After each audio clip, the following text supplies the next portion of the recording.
સત્સંગ અને કુસંગ સત્સંગથી શું થાય અને કુસંગથી શું થાય એ બંનેના ઉદાહરણો રામાયણ. એક કુસંગી આખી જિંદગી બરબાદ કરી અને એક સત્સંગી ઉપર ચડાવે. ગગન ચઢી રજ પવન પ્રસંગા, ગગન ચઢી રજ પવન પ્રસંગા, कीचाहि मिलाहि नीच जल संगा, कीचाहि मिलाहि नीच जल संगा. सारा माणसનો સંગ થાય તો જેમ રજને વાયુનો સંગ થાય તો આકાશમાં ચડી જાય, અને એ જ રજને જો કુસંગ થાય જળનો તો કીચડ બની જાય. એમ જીવનમાં સારા માણસનો સંગ જીવન સુધારી દે અને એક ખરાબ માણસનો સંગ જીવન બરબાદ કરી દે. એક મંથરા એ કુસંગી છે. જો મંથરાને રામચરિત માનસમાં છે કુસંગી કહ્યું કે કઈ કઈ એક કુસંગી મંથરાનો સંગ કર્યો તો અયોધ્યાનો ઉજાડ કરી નાખ્યો. કુસંગી માણસનો સંગ ઘડીકનો સંગ પણ તમને બરબાદ કરી દે. જીવનભરના સંગની વાત નથી, થોડી વારનો કુસંગ છે. એટલા માટે તમારે કોની સાથે બેસવું, કોની સાથે હરવું, કોની સાથે ફરવું એ બહુ વિચારીને કરવું જોઈએ. કોઈ ન મળે તો એકલા બેસી રહેવું, પણ કુસંગીનો સંગ ન કરવો. ચોખ્ખી મનાઈ કરી. મને આજ તો ઘણા બધા પ્રશ્નો આવ્યા છે સાહેબ, પણ એમાંથી કેટલાક પ્રશ્નો બહુ અતિ મહત્વના છે. એ બાબતમાં હું વાત કરીશ. બહુ સરસ છે. કેટલીક વખત અશાસ્ત્રીય લોકોના કારણે, જે માણસને શાસ્ત્રનો અભ્યાસ નથી અને જે માત્ર બુકો લખી કથા કરવા બેસી ગયા હોય તેવા અશાસ્ત્રીય લોકોના કારણે ઘણી બધી શાસ્ત્રની વાતોને વિકૃત રીતે લોકો સમક્ષ રજૂ કરવામાં આવી છે. એમાંથી અહીંયાના જે પ્રશ્નો છે એ પ્રશ્નમાં માટે હું બે ત્રણ વસ્તુ મૂકીશ. પહેલી વાત એ કે શિવલિંગની પૂજા કરવાનો અધિકાર સ્ત્રીઓને ખરો કે નહીં? શિવ મંદિરમાં સ્ત્રીઓથી જવાય કે નહીં? ગર્ભગૃહમાં અને સ્ત્રીઓ પૂજા કરી શકે કેમ? તો ઘણી વખત તો ઝઘડો થઈ જાય.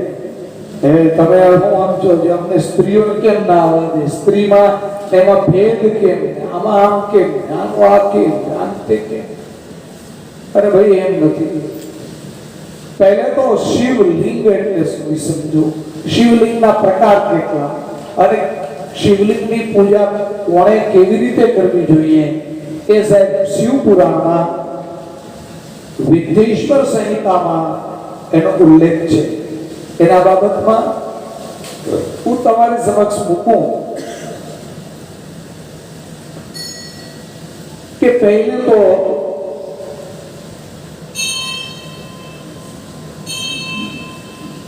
ચરલિંગ.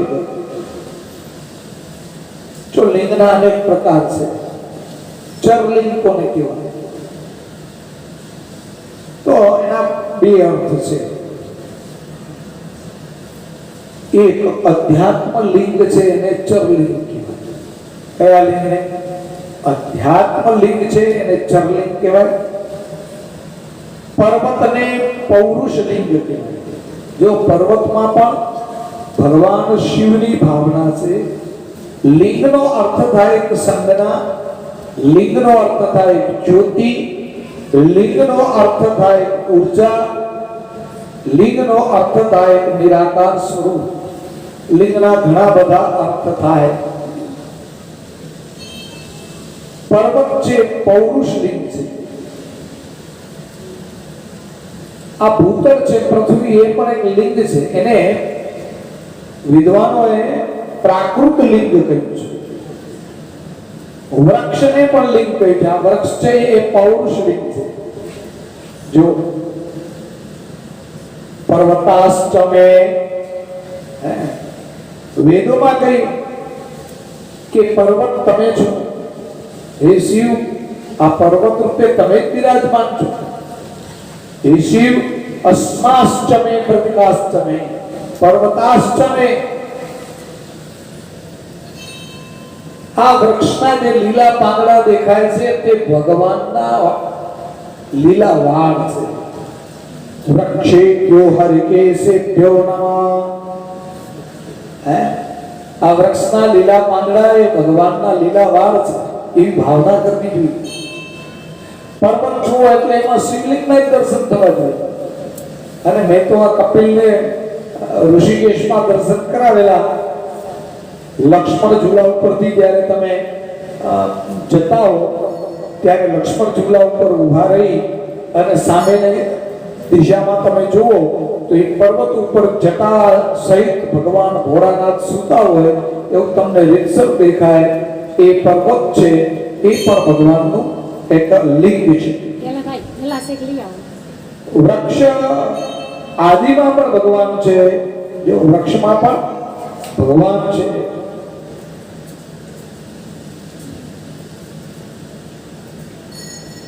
તો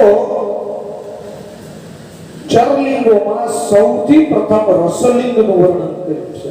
આમાં હું નહીં પડું કારણ કે બહુ ગહન વિષય છે. રસો વૈ રસ એવં આનંદવા લબ્ધિ. રસરૂપ એક લિંગ છે. રસ, બ્રાહ્મણોએ રસલિંગની પૂજા કરી. એ જ્ઞાન યુક્ત છે. જ્ઞાન દ્વારા શિવનું ધ્યાન, જ્ઞાન દ્વારા એ શિવની પૂજા, મંત્રો માત્ર મંત્ર દ્વારા એ રસલિંગ છે. બાણલિંગ એની ક્ષત્રિયોએ પૂજા કરવી જોઈએ. સુવર્ણલિંગ વૈશ્યોએ પૂજા કરવી જોઈએ. सुंदर शिवलिंग शूद्र को महाशुद्धि देने वाला है. जो तो स्फटिक लिंग, बाणलिंग आनी पूजा करवी જોઈએ. સ્ત્રીઓએ હવે ધ્યાન આપજો. શિવ પુરાણમાં લખ્યું કે સ્ત્રીઓએ વિશેષક સધવાઓએ પાર્થિવ લિંગની પૂજા કરવી જોઈએ. સધવા, સધવા સ્ત્રીએ શેની પૂજા કરવી જોઈએ? પાર્થિવ લિંગની. પાર્થિવ લિંગ એટલે શું? માટીના લિંગ બનાવો, એની પૂજા કરો અને પાછા એને પધરાવી દો. સમજાય છે? તાર શેની પૂજા કરવી જોઈએ? માટીના લિંગ બનાવવા જોઈએ. માટીના લિંગ બનાવી એમાં શિવની ભાવના કરો, શિવલિંગની, એની પૂજા કરો અને પછી એ માટીનું લિંગ પાછું પાણીમાં પધરાવી દેવું જોઈએ. આ કોણ કહે છે? શિવ પુરાણ કહે છે. શિવ પુરાણ એમ કીધું કે માટીનું લિંગ બનાવો અને માટીના લિંગની પૂજા કરો. સધવાઓ, સૌભાગ્યવતી સ્ત્રીઓએ. આપણે આ બધી કાંઈ ખબર નથી. આપણે તો ગોળમાં ગણપતિ અને ઈશ્વરના ઘરે પાર્વતી ગોળમાંની પૂજા કરી. એ ગોળમાં એમાં માટીનો પિંડની પૂજા કરો. તમે માનો એ દેવી છે. દેવી નથી કાંઈ, એ વિષ્ણુનું સ્વરૂપ છે, શાલિગ્રામનું સ્વરૂપ છે, એની પૂજા છે. આપણે એમ સમજાય કે આ તો માતાજીની પૂજા, પછી માતાજી માની એની પૂજા કરીએ. ગૌરમાં ગણપતિ, ઈશ્વરના ઘરે પાર્વતી. આ અભ્યંશ થતા થતા થતા ક્યાં પહોંચી? તો શિવલિંગની તમે પૂજા કરી શકો, પણ કેવી રીતે? માટીના શિવલિંગ બનાવો. અને એટલે જ હું જેને કહું છું 1.25 લાખ મંત્ર જપો, એને કહું માટીનું શિવલિંગ બનાવો, પાર્થિવ શિવલિંગ બનાવો, એની પૂજા કરો. પ્રવૃત્તિ માર્ગમાં સ્થિત વિધવાઓએ સ્ફટિક લિંગની પૂજા કરવી જોઈએ. વિધવાએ શેની પૂજા કરવી જોઈએ? સ્ફટિક લિંગ. પર કયું? ચલિત, અચલ નહીં. ચલિત શિવલિંગ જે તમારા ઘરમાં તમે રાખો છો તે શિવલિંગની તમે પૂજા કરી શકો, એમાં ના નથી. વિરક્ત વિધવાઓએ રસલિંગની પૂજા કરવી જોઈએ. વિરક્ત વિધવા જે પ્રવૃત્તિ માર્ગમાં નથી ને વિધવા છે, ભગવાનમય તેનું જીવન છે, એને જ્ઞાનમય શિવલિંગની પૂજા કરવી જોઈએ. મંત્ર માત્ર એના દ્વારા.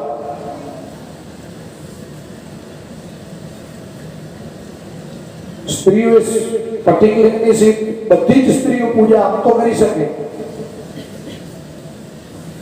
ગ્રહ આસક્ત સ્ત્રીઓ માટે પીઠ પૂજા ભૂતળ ઉપર સંપૂર્ણ અભિષેક દેવાવાળી છે. જો પીઠ પૂજા, લિંગ પૂજા ને પીઠ પૂજા, એ તમને બધા જ અભિષ્ટ ફળ આપશે. તો હાથ ઉપર પણ શિવલિંગની પૂજા થઈ શકે. અંગૂઠો છે, એ અંગૂઠામાં શિવલિંગની ધારણા કરો, આના ઉપર અભિષેક કરો, આને ચંદન કરો, પુષ્પ કરો, આનાથી પણ થઈ શકે. જ્યારે તમે યાત્રામાં હો, તમારી પાસે શિવલિંગ નથી, ઉપલબ્ધ નથી, તમારે કેવી રીતે પૂજા કરવાની? તો હાથના અંગૂઠાને શિવલિંગ માનીને એની પૂજા કરીને એને શિવ પૂજા માનીને તમે તમારા વ્રતને પાલન કરી શકો.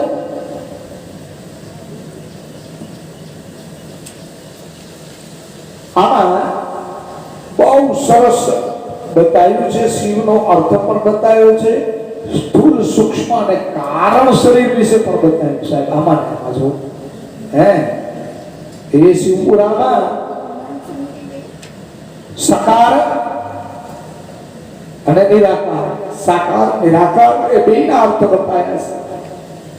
આપણે એ બહુ એની અંદર પડતું નથી. મારો કહેવાનો તાત્પર્ય એ છે કે તમે શિવની બીજું એક કહી દઉં, સ્ત્રીઓએ ક્યારેય દંડવત કરવી જોઈએ નહીં. સ્ત્રીએ દંડવત કરીને પ્રણામ કરવાના નથી. સ્ત્રીઓએ સુખાસનમાં બેસીને, આ પલાખી વાળીને બેસીને ભગવાનને પ્રણામ કરવા જોઈએ. ખરેખર તો તમે બધા નિયમ પાડી ન શકો અને એ પડે પણ નહીં. ધોતી વગર ગર્ભગૃહની અંદર પ્રવેશ નિષેધ છે. ધોતી પહેર્યા સિવાય જે આ પાટલોનું પહેરીને તમે જળ ચડાવો ભગવાનને, એ નિષેધ છે. તમારી ભાવના સુંદર છે, એમાં એની સાથે હું સહમત છું.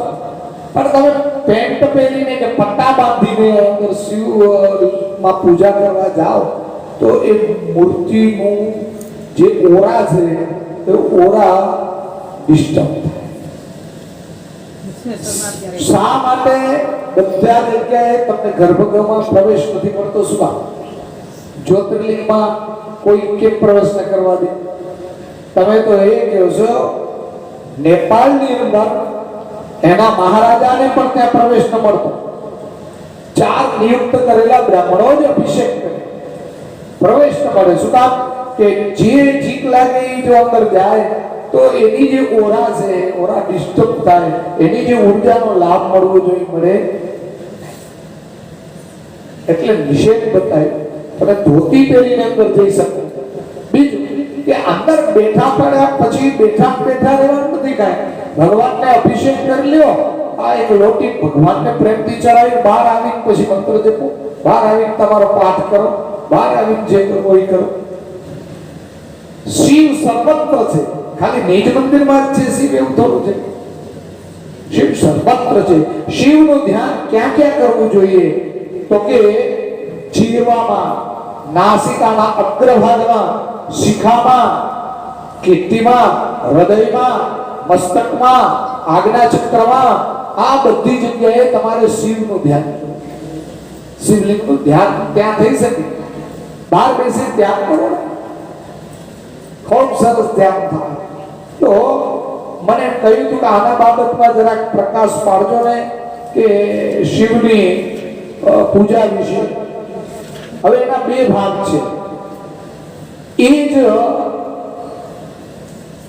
વિદ્યેશ્વર સંહિતામાં પાર્થિવ પૂજાનો મહિમા બતાવ્યો છે કે સ્ત્રીઓએ પાર્થિવ પૂજા કરવી જોઈએ. એના માટેનો શ્લોક પણ છે શિવ પુરાણના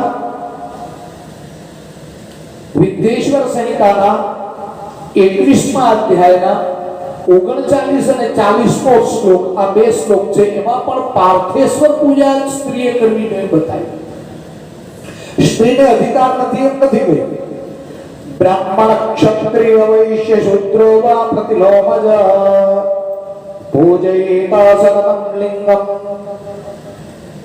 તન્મંત્રેણ સાગરમ કિમ બહુતેન મુનય સ્ત્રીણામ અપિ તથાન્યતઃ અધિકારોસ્તિ સર્વેષાં શિવલિંગાર્ચને દ્વિજા.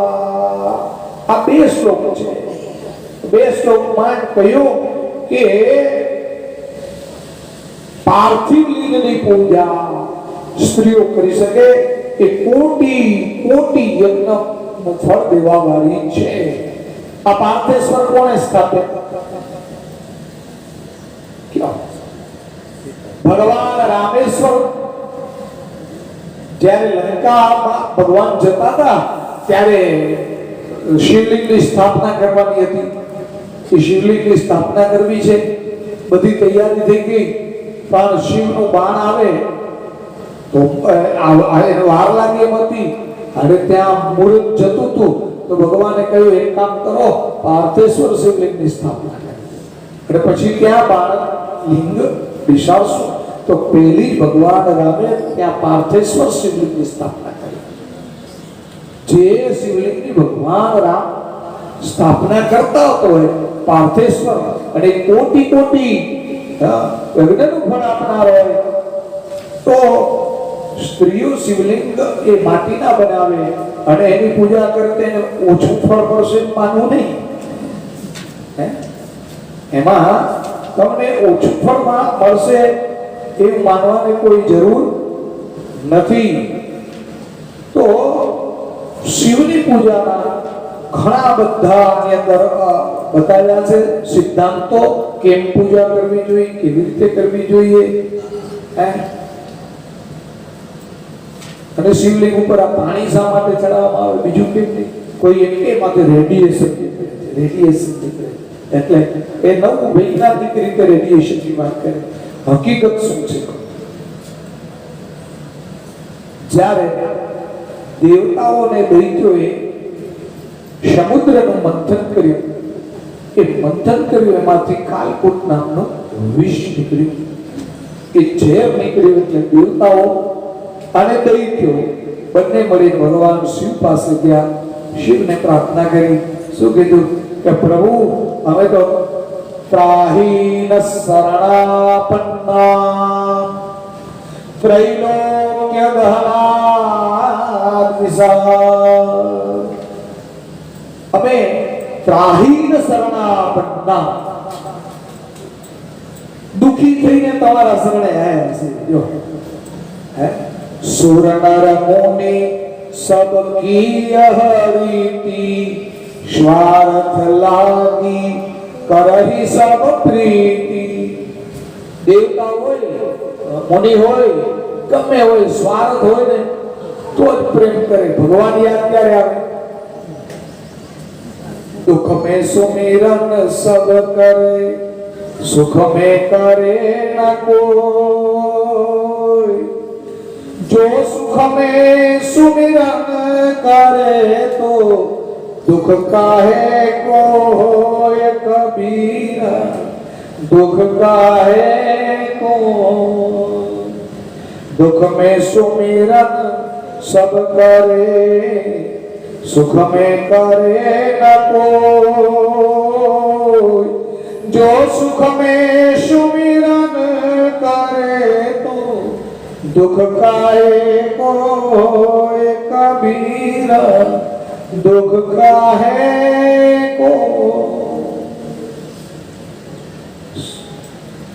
સુખમાં જો ભગવાનને યાદ કરો તો પછી દુઃખ આવે ક્યાંથી આવે? પણ આપણી આદત પડી ગઈ, દુઃખ પડે તો ભગવાનને યાદ કરીએ. આપણે નહીં, દેવતા એવા જ છે. આ ઝેરથી દેવતાઓ ખૂબ ત્રાસી ગયા અને ભગવાન ભોળાનાથને શરણે ગયા, પણ એ સાચું બોલી ગયા, જૂઠું નથી બોલ્યા. ત્યાં જઈને કીધું કે ભગવાન, અમે દુખી થઈ ગયા એટલે તમારો શરણે આવ્યા છે. સારા માણસ નથી, સીધા શરણે નથી આવ્યા, દુખી થઈ ગયા એટલે શરણે આવ્યા છે. ત્રાહીન શરણાપન્નમ ત્રૈલોક્ય દહનાદ વિષાદ. આ ત્રણેય લોકને મારે છે આ ઝેર. પ્રભુ, આનાથી અમારે આને શાંત કરો, એક ઉપાય કરો, હવે દુઃખમાંથી છૂટી જઈએ. એટલે ભોળાનાથે શું કર્યું? કૃતાંજલિ અંજલિ કરી આપી અને પી ગયા. ન નીચે ઉતાર્યું, ન ઉપર રાખ્યું, ગળામાં રાખ્યું. ભગવાનનો કંઠ નીલો થઈ ગયો એટલે ભગવાનનું નામ નીલકંઠ પડ્યું. બોલીએ નીલકંઠ મહાદેવ. હવે આ તો થઈ ગયું. ભોળાનાથ જેવો વિષ્ણુપાન કર્યું, દેવતાઓનું તો કામ થઈ ગયું, વિષ શાંત થઈ ગયું. પણ ભોળાનાથના આખા શરીરમાંથી એ વિષનો પ્રભાવ હતો, એ પ્રભાવની ધુઆ નીકળવા માંડી. એ ભોળાનાથના શરીરમાંથી એ ઝેરનો પ્રભાવ હતો, એ ઝેરના પ્રભાવના તરંગો વહેવા માંડ્યા. દૈત્યો દેવતાઓ તો જઈને ત્યાં પાછા મંડી ગયા અને એને તો મંથન કરીને લક્ષ્મી મેળવી લીધા અને અમૃત મેળવી લીધું. જ્યારે અમૃત મેળવી લીધું એ વખતે ધ્યાન આપજો. આ તમને જલ્દી કોઈ નહીં કે એ વખતે બ્રહ્માજીએ જઈને દેવતાઓને કહ્યું કે અરે દેવતાઓ, બીજું તો ઠીક, પણ આ ભોળાનાથ તો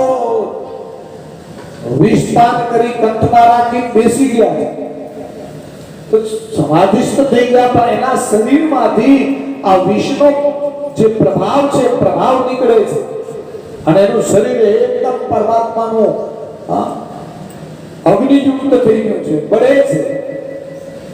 હવે એની શાંતિ માટે આ અમૃત ભરી ભરીને અને જળ અમૃત રૂપે ભરી ભરીને એ શિવ ઉપર પધરાવો તો આ વિષની જે પ્રભાવ છે એ શાંત થાય. એટલે દેવતાઓએ પોતપોતાના પાસે જે સાધન હતા, કમંડલ હતું, જે કંઈ હતું, એ જે કંઈ જેને કે ઘડા હતા, ભરવા માટે કુંજ હતા, કુંભ હતા, એ ભરી ભરી ભોળાનાથ ઉપર બધાએ ચડાવવા માંડ્યા અને વેદ મંત્રોનો ધ્વનિ કર્યો. એ ભોળાનાથની આ વિષની જે અંદરની જ્વાળાઓ છે એ શાંત થાય, શાંત થાય, શાંત થાય. અને એનાથી શું થયું? તો કે એનાથી પરમાત્માએ શું કર્યું કે જેણે જેણે ભગવાન ઉપર પાણી ચડાવ્યું એ બધાનું કલ્યાણ થાવ. આ તો શિવ તન્મે મનઃ શિવ સંકલ્પમસ્તો. અને એટલે ભોળાનાથને જેણે પાણી ચડાવ્યું એ પાણી અમૃત બની ગયું અને એ પાણી જે અમૃત બન્યું એનાથી દરેકનું કલ્યાણ થયું. હવે સમજો, હજી એક બીજી વાત કહું. ભોળાનાથના શરીરમાંથી જે આ વિષ્ણુ પ્રવાહ વધી ગયો ત્યારે પસીનો નીકળવા માંડ્યો, પસીના રૂપે વિષ વહેવા માંડ્યું. એની બે ધારા થઈ, એની બે ધારા થઈ અને એ બે ધારામાં જે પાણી વહેતું પસીના જે, એમાં જ્યારે આ દેવતાઓએ ઉપરથી પાણી અભિષેક કર્યો એ એમાં ભરી ગયો. એમાંથી એક થઈ નર્મદા. કઈ નદી થઈ? નર્મદા નદી થઈ. કેવી સરસ આ બધી કથાઓ છે. એમાંથી નર્મદા નદીનો પ્રવાહ થયો અને એટલે જ નર્મદા સિદ્ધિ પ્રાપ્ત કરવી તો ક્યાં જાવ? નર્મદાના કિનારે જવું જોઈએ. તો આપણે પાણી ચડાવીએ છીએ એટલા માટે ચડાવીએ છીએ કે અમૃત તુલ્ય બને. અને એમાંય પણ આ વિદ્યેશ્વર સિંહ સંહિતાની અંદર શિવપુરાણમાં લખ્યું કે એ શિવલિંગ ઉપર ચડાવેલા પાણીનું 3 વખત જે આચમન કરે એનો બેડો પાર.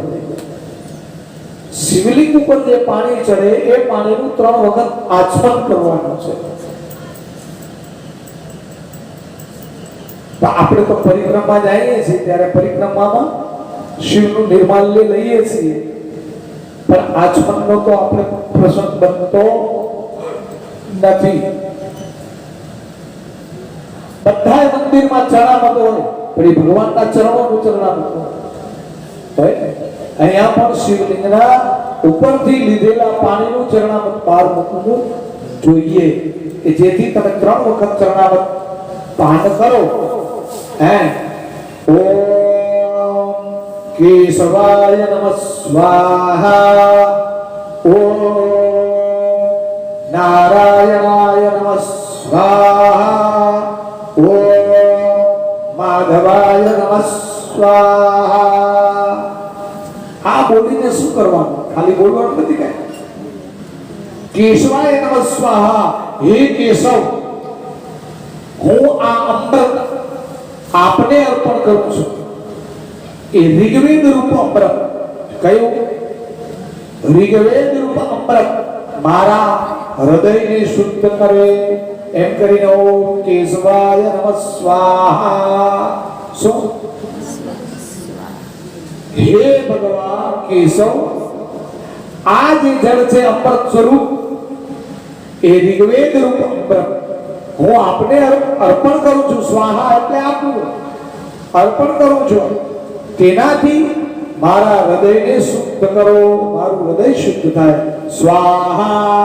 પછી નારાયણાય નમઃ, હે નારાયણ પરમાત્મા, આ અમૃત સ્વરૂપ જળ યજુર્વેદ સ્વરૂપ છે, એ આપને અર્પણ કરું છું. એનાથી મારી વાણી સત્યતા વાળી અને પવિત્ર થાવ. એ બીજું પાન કરવાનું. અને પછી ત્રીજું માધવાય નમઃ સ્વાહા. હે માધવ, આ અમૃત સ્વરૂપ જળ સામવેદ સ્વરૂપ છે. કયા વેદ સ્વરૂપ? એ હું આપને અર્પણ કરું છું. એનાથી મારી જ્ઞાન ઇન્દ્રિય અને કર્મ ઇન્દ્રિય પવિત્ર બનો અને પવિત્રતામાં જ ગમન કરે. ઓમ માધવાય નમઃ સ્વાહા. આ 3 આચમન કરવાના.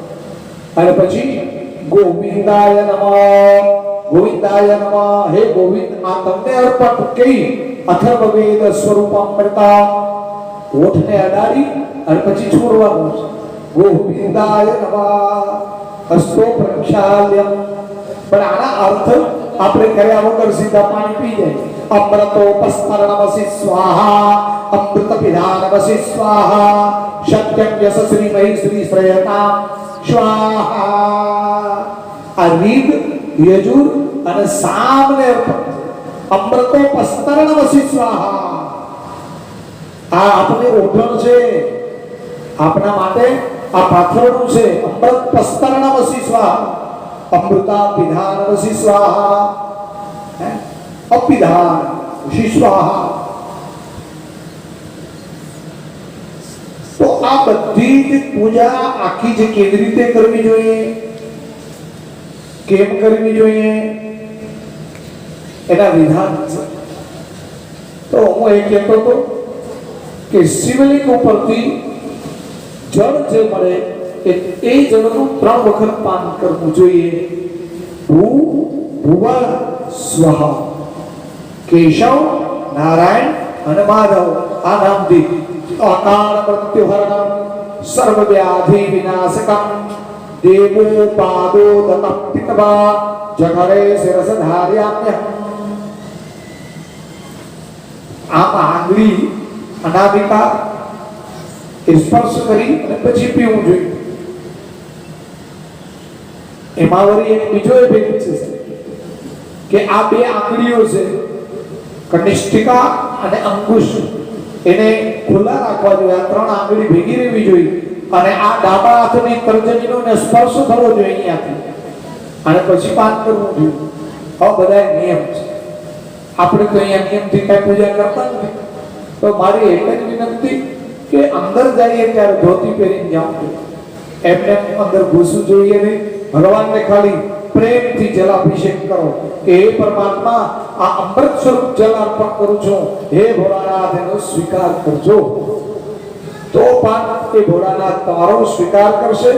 તો આ શિવલિંગમાં સ્ત્રીઓ જઈ શકે કે કેમ? તો વળી કેટલાક કહે કે કુંવારી છોકરીથી તો જવાય. અરે ભાઈ, પ્રાકૃતિક ગુણોના કારણે પણ તમને ના પાડી. પ્રાકૃતિક ગુણોના કારણે પુરુષ અને સ્ત્રીના બેના પ્રકૃતિના ગુણ થોડા જુદા છે, શારીરિક ગુણ જુદા છે, એના કારણે પણ ના પાડી કે ક્યારેક ન કરે નારાયણને કે તમે શિવલિંગની અર્ચના કરતા હો અને કોઈ શરીર દોષ થઈ જાય તો પણ તમે અપરાધી બની જાઓ. એટલા માટે પણ તમને એ ગર્ભગૃહમાં જવાની ના પાડી છે. તો શું કરું? જો એક જ છે એમાં અપવાદ કે તમે કોઈ સંકલ્પ લઈ લીધો હોય અને એ સંકલ્પ ત્યાં પૂરો કરવાનો છે એવી કોઈ તમારી હોય તો તમે ને અનુમોદન આપે તો તમારા પતિની સાથે રહીને હાથ અડાડીને એ શિવલિંગ ઉપર અભિષેક પતિ કરે, એનો હાથનો સ્પર્શ કરો.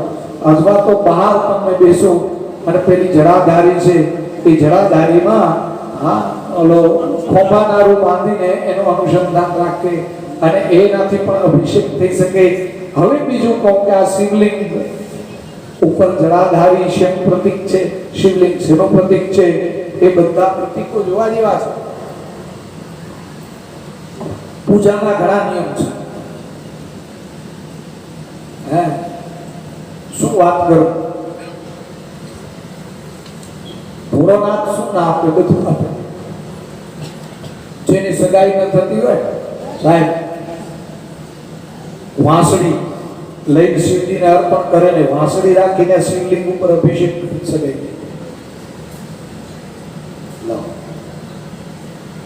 વાંસળી, હું આ બધું તમને ઘણા બધા ગુપ્ત રહસ્યો છે, હું કહેતો નથી, પણ કપિલને કહું છું કોકને દેતા જવું પડશે. આપણે રાખીશું એને હું કહું છું કે જો આમ હોય તો આમ થાય, આમ હોય તો આમ થાય, આમ હોય તો આમ કરાય, આમ કરાય.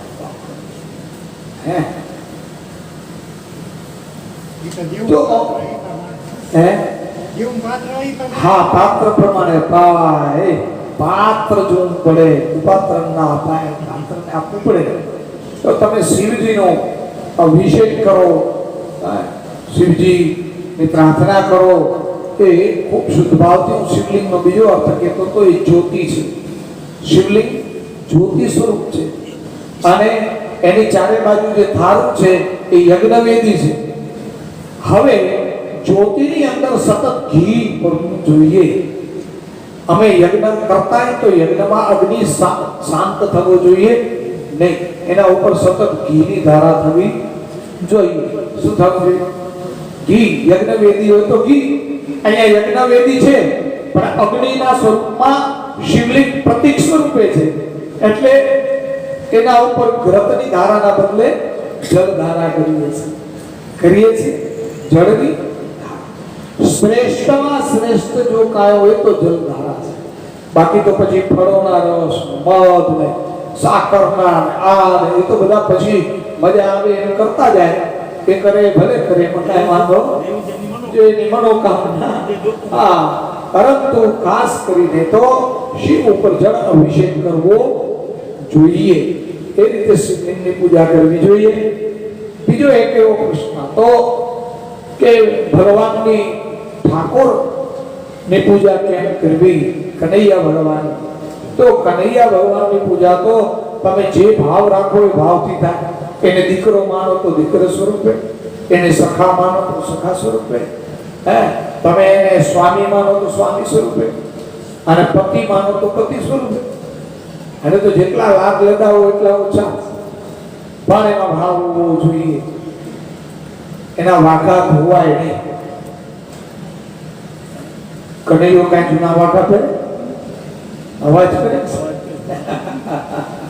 એ કઈ થોડો જૂના વાઘા બાઘા ન પહેરે, નવા વાઘા પહેરે. એને નવા વાઘા પહેરાવાય, ધોવેલા વાઘા પહેરાવાય. અને મેં ગયા વખતે કહ્યું હતું કે ભગવાનને ભોગ લગાવવો જોઈએ. તમે ભગવાનની જો મૂર્તિ ઘરમાં રાખો છો તો એનું પૂરી રીતે પાલન થવું જોઈએ. એની પૂજા કરવી જોઈએ. પૂજા કર્યા પછી એને બાલ ભોગ લગાવવો જોઈએ, એને ભોગ લગાવવો જોઈએ. પૂજા કરીને કાંઈ ન હોય તો સૂકો મેવો, ફ્રૂટ, સાકર જે હોય તે ભગવાનને ધરાવો. મધ્યાહને પરમાત્માને ભોગ લગાડવો જોઈએ. કેવો ભોગ લગાડવો જોઈએ? કાંઈ ન હોય તો ઘી ને રોટલી તો હોય કે નહીં? ખાંડ, ઘી, રોટલી, ગોળ રોટલી એવું લગાડો. તમે ડુંગળી લસણ બહુ ખાતા હોઈએ તો કદાચ એમાં એ ભગવાનને ક્યાં ડુંગળી લસણ ધરાવવા? આવી રીતે કરાવો, ભોગ લગાડવો જોઈએ. અને ભગવાનની એવી રીતે અર્ચના કરવી જોઈએ.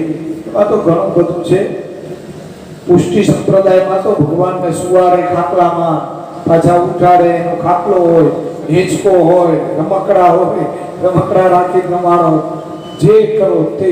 આ બધું ન થઈ શકે તો મન દ્વારા માનસિક પૂજા કરો. મનથી ભગવાનને ભાત થાળ ધરાયો, મનથી આવી રીતે પૂજા થઈ શકે. વાત હવે છેલ્લી કરી પછી આપણે થોડું ધ્યાન બાજુએ જશું. સત્સંગ, કુસંગ અને સત્સંગ, એ તો અવિનાશભાઈએ સરસ સત્સંગ વિશે વાત કરી. હે હા, એક તમારા પ્રશ્નની ચીઠી આમાં સાહેબ હોતો ત્યાં સુધી હું આમનો હાથો જૂની ચીઠી છે. હા, આ તો અત્યારની છે. એ ગીતા નહીં તો થઈ ગઈ ત્યાં. એના સિવાયની એક બીજી ચીઠી હતી, નરહરિભાઈની પણ ચીઠી હતી. કારણ શરીર એટલે શું? જો આ શરીર, આ દેહની અંદર કેટલા શરીર છે? એક સ્થૂળ શરીર, એક સૂક્ષ્મ શરીર અને એક કારણ શરીર. સ્થૂળ શરીરની બધાને ખબર છે, પંચભૂતોનું બનેલું સ્થૂળ શરીર. સમજાવો? કેટલા ભૂતોનું? 5. પૃથ્વી, જળ, વાયુ, આકાશ અને તેજ. આ 5 ભૂતનું બનેલું આ હાડકાં, માંસ, લોહી, એના દ્વારા આ શરીર બન્યું. એ પંચભૂત શરીર છે, એ સ્થૂળ શરીર. પણ આ સ્થૂળ શરીર કામ ક્યારે કરે? જ્યારે સૂક્ષ્મ શરીરમાં હોય. અને સૂક્ષ્મ શરીર કેમ છે? અપંચીકૃત છે. ધ્યાન આપજો, જે સમજી શકશો એના માટે. અપંચીકૃત, એમાં 5 ભૂત નથી. સ્થૂળ શરીરમાં જે 5 ભૂતો છે તેવા 5 ભૂત એવા નથી. એ અપંચીકૃત છે સૂક્ષ્મ શરીર. 17 તત્વોનું બનેલ છે. કેટલા તત્વો? 17 તત્વોનું અપંચીકૃત શરીર એ સૂક્ષ્મ શરીર છે. અને એ શરીર કેવું છે? વાયુ. વાયુ જેવું છે. વાયુ કેવો છે? વ્યાપક. વાયુ કેવો છે? સર્વત્ર ગતિ કરનાર છે. કેવો છે? બધી જગ્યાએ ગતિ કરે છે. એમ સૂક્ષ્મ શરીર બધી જગ્યાએ ગતિ કરી શકે, લોકાંતરમાં ફરી શકે. આ સ્થૂળ શરીરમાંથી બહાર કાઢીને એ શરીરને જે લોકમાં લઈ જાવ હોય તે લોકમાં જઈ શકે. લોકાંતરમાં જાય શરીર. સૂર્ય, ચંદ્ર, મંગળ બધા લોકમાં જઈ શકે. યોગી લોકો જઈ શકે. યોગી લોકો જઈ શકે. માં આનંદમયી અનંત લોકમાં ફરતા હતા. એક લોકમાં નહીં, અનંત લોકમાં ફરતા હતા. પણ આ બધું જ ક્યારે થઈ શકે? બહુ એમાં પડવા જેવું નહીં. એ સૂક્ષ્મ શરીરથી બહાર જઈને ગતિ કરવાની, એ બધું કરવા જેવું આપણે નથી. એ યોગીઓની ગતિ છે. આપણે ભગવાનનું નામ લેવા છે. તો આ પંચીકૃત જે શરીર છે તે સૂક્ષ્મ શરીર છે. કારણ શરીર શું? અને કેવું હોય? કારણ શરીર પ્રકાશ યુક્ત હોય. કેવું હોય? માત્ર પ્રકાશ, માત્ર પ્રકાશ. અને એ કારણ શરીર એટલે ઈચ્છા. તમારી ઈચ્છા જ કારણ શરીર.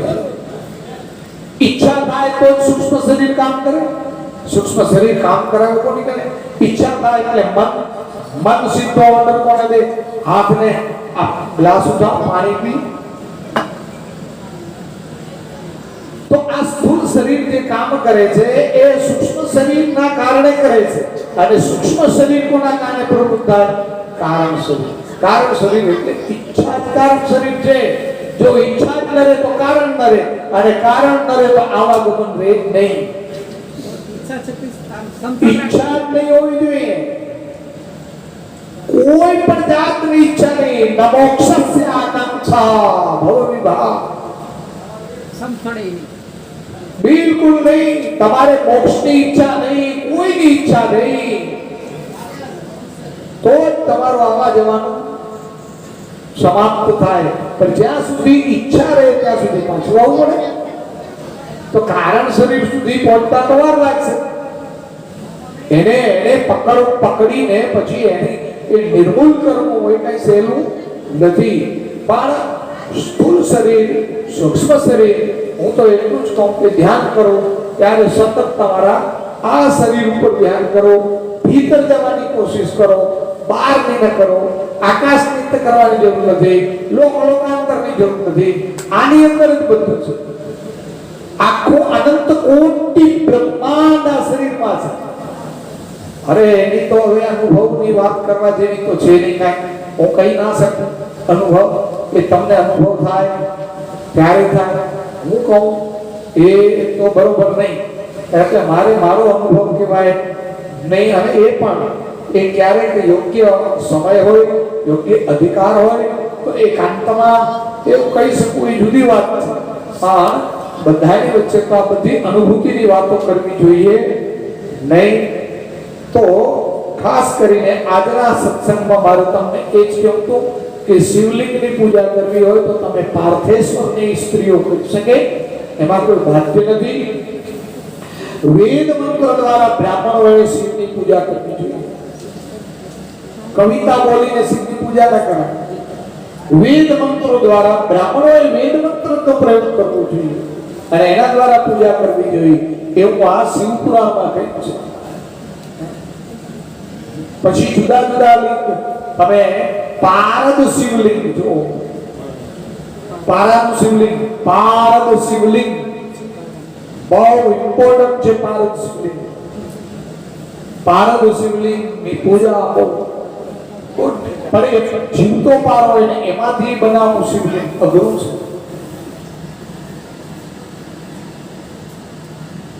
એ પારદ શિવલિંગ ખાલી નથી રહેતું. એની ઉપર જે ચડાવવામાં આવે છે એ શક્તિ છે. એના ઉપર જે ઝરી ચડાવવામાં આવે એ ઝરી એ શક્તિ છે. શું છે? શક્તિ. શક્તિને કોઈ આધાર જોઈએ. મહાકાલી એક શક્તિ છે અને મહાકાલીને આધાર કોનો જોયો મળ્યો? મહાકાલી સ્થિર ક્યારે છે? શિવલિંગ ઉપર પગ મૂક્યો છે મહાકાલીએ. મહાકાલીનો આધાર મેન શિવલિંગ છે. એ શક્તિનો આધાર પણ શિવ છે. અંત મહાકાલીનો ફોટો જોજો, એને શિવલિંગ ઉપર પગ મૂકીને માતાજી ઉભા છે. કેમ? એ શિવલિંગ આધાર, શક્તિનો પણ આધાર શિવ છે. તો આ શિવનો મહિમા તો અપરંપાર છે.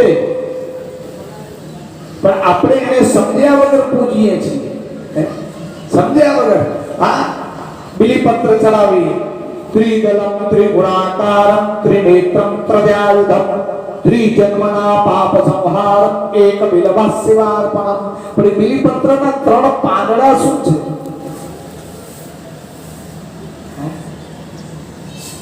બિલીપત્રના 3 પાંદડા સત્વરજતમ 3 ગુણ છે. અધિદૈવ અધિભૌતિક આધ્યાત્મિક 3 છે. હે પરમાત્મા, હું આ મારામાં રહેલા 3 ગુણ તને અર્પણ કરું છું ને હું નિર્ગુણ બની જાઉં. હે પરમાત્મા, અધિદૈવ અધિભૌતિક આધ્યાત્મિક મારા જે કઈ ભીતર રહેલા છે તને અર્પણ કરી દઉં છું. એટલે હું એનાથી નિર્મૂળ બની જાઉં, આ ભાવના કરવાની છે. બિલીપત્ર એ લક્ષ્મીનું પ્રતીક છે. બિલીપત્ર ઘરમાં કેમ ગોવાય, કેવી રીતે ગોવાય, એના નિયમ છે. બિલીપત્ર એમને ન ગોવાય, એના માટે ગાયનું છાણ પહેલેથી લેવું પડે, બિલીપત્રની પ્રાર્થના કરવી પડે, એ નક્ષત્રમાં જ લેવાય. જે નક્ષત્ર હોય એ નક્ષત્રમાં બિલીપત્રની પ્રાર્થના કરી એ બિલીપત્રને ઘરે લઈ આવી, રાત એમને રાખવું પડે અને બીજે દિવસે બિલીપત્રનો વિધિસર પૂજન કરી.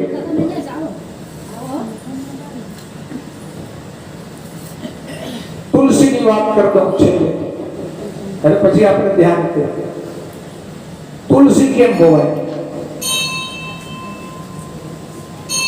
છોડ ઉખેડી આવે વાવી દીધું, એ યોગ્ય નક્ષત્ર તુલસીનું આવે, એ નક્ષત્ર આવે એના આગલે દિવસે તુલસીજીને પ્રાર્થના કરવી પડે કે માં, હું તમને મારે ઘેર પધરાવું છું, આપ મારે ઘેર પધારો, હું આપને લેવા આવીશ, પ્રાર્થના કરવી પડે ને. અને પછી તુલસીજીને લઈ આવીને રાતવાસો કરવો પડે. ક્યાં? ઘરે. રાતવાસો કરાવ્યા પછી યોગ્ય બીજે દિવસે જ્યારે સારો યોગ હોય, શુભ હોરા હોય, તો ચોઘડિયાની તમે બધા જ ચોઘડિયા પકડો છો. ચોઘડિયા આપણા છે જ નહીં, ચોઘડિયા આપણા શાસ્ત્રમાં છે જ નહીં. આપણા શાસ્ત્રમાં હોરા છે. શું છે? હોરા. આ ચોઘડિયા તો યાત્રામાં જ જોવાના છે, જૈનોએ બનાવેલા, આપણા બનાવેલા જ નથી. આપણા કોઈ પંચાંગમાં હતા જ નહીં. હોરા હતી. એ સારી હોરામાં એ તુલસીને પધરાવતા પહેલા તુલસીને એમને પધરાવાય નહીં, શાલિગ્રામ સાથે એના લગ્ન કરવા પડે. શું કરવું પડે? કુંવારા તુલસી ન હોવાય, શાલિગ્રામજી સાથે એને પરણાવવા પડે. એને જે કાંઈ વિધિ છે કરવી પડે અને પછી એ તુલસીજીને એમાં પધરાવવા, એટલે કે વાવાય, રોપાય, જે કહેવાય એ રોપવા પડે. અને પછી તુલસીને પાણી ચડાવો. એમાં પણ કેટલાય નિયમ છે. તુલસી ક્યારે તોડાય, સાયંકાળ પછી તોડાય કે ન તોડાય, તુલસીની પૂજા ક્યારે કરાય, કેમ કરાય, એ ક્યારે પ્રસંગ હશે ત્યારે કહીશ. રવિવારે તુલસી તોડાય કે ન તોડાય, રવિવારે પીપળાને પાણી ચડાવાય કે ન ચડાવાય, પીવડાવાય કે ન પીવડાવાય, આ બધા પ્રશ્નો તમારા છે. બધા